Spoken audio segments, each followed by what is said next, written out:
Hi guys, it's time for an AP Art History. This is Islamic calligraphy. This is from the Stokestad and Cawthron textbook. Is where we're going to be getting our information from today. All right. What are today's objectives? Well, we want you to be able to discuss the characteristics that are behind Islamic calligraphy. And you should be able to discuss the use of calligraphy in the Islamic community and describe, again, multiple uses of calligraphy in the Islamic culture. Calligraphy, let's talk about it. From the beginning of Arabic script, this was held in high esteem in Islamic society, particularly the reverence for the Quran as the Word of God, and continues to extend by association to the acts of writing itself, and that would be calligraphy right here. Alright. Okay. Calligraphy is the art of the finely written word. It comes in many different ways.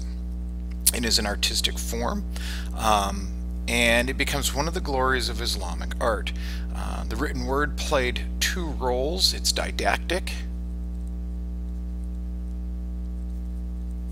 and that meaning that you have the written word that played these two roles, and it would one convey information about a building or about an object, describing its beauty or naming its patron, and it could delight the eye as a manifestation of that beauty. So it's going to educate on one hand, and on the other hand it's appealing to the eye.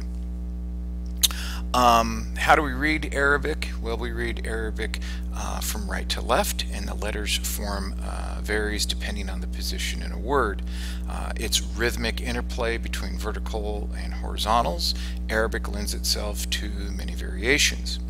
The writers themselves, the calligraphers, enjoyed a high status of all artists in Islamic society. So calligraphers, higher status in social structure.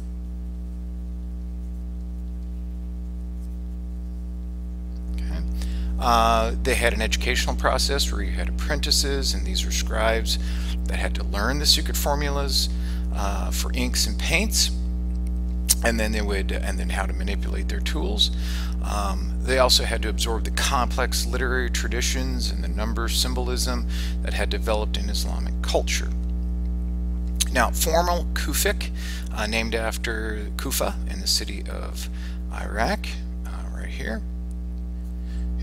Kufic has a strong upright strokes, long horizontals, and may have developed first for carved or woven inscriptions where clarity and practicality of execution were important. Visual clarity was essential because one book was often shared by many readers. A page from a 9th century Syrian Quran exemplifies this style. Here it is right here. So again, we would read this from the right to the left, and we'd read it from top to bottom.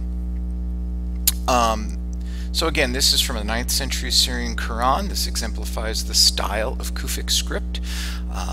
It is diacritical marks. The pronunciation guides accent the dark brown ink. The surah, which is the chapter, the surah equals chapter, is again, or the chapter title is embedded in the burnished ornament at the bottom of the sheet. So this is the surah right there. And instead of a page number, the brilliant gold of the frame works, and the knob-like projection in the left-hand margin, often this is the chapter break.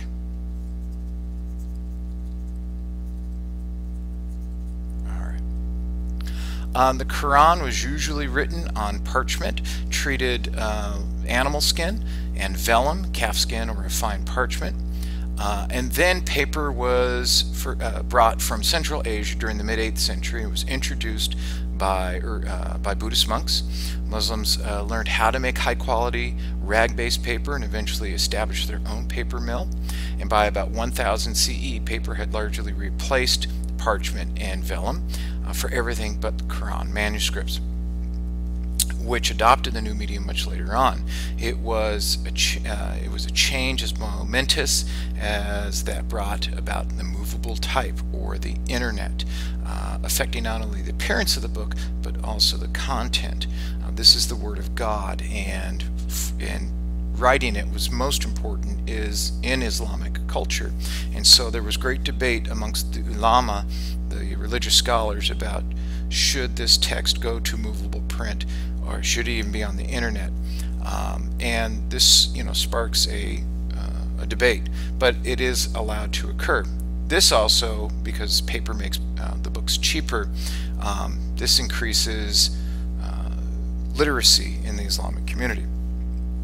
Well, Kufic script remained popular in other media.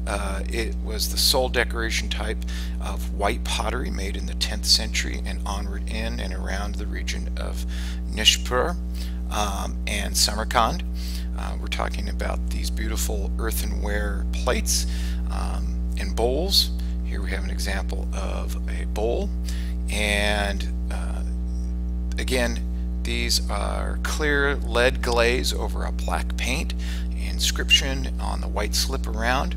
Here the script's horizontal and verticals have been elongated to fill the plate's rim, stressing the letter's verticality in such a way that they seem to radiate from the bold spot in the center of the circle.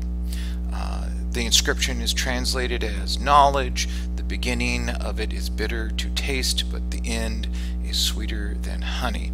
An apt choice for such tableware, made to appeal to an educated patron. Inscriptions on Islamic ceramics provide a storehouse of such popular aphorisms, and you'd see this in a great deal of works, and people would want certain inscriptions put onto their plates and bowls. Again, can you meet these objectives? Can you discuss the characteristics of Islamic calligraphy, discuss the use of calligraphy in Islam, particularly when we talk about the Quran, and describe the multiple uses of calligraphy in Islamic culture? If you can, great. Thanks for listening, and have a great day.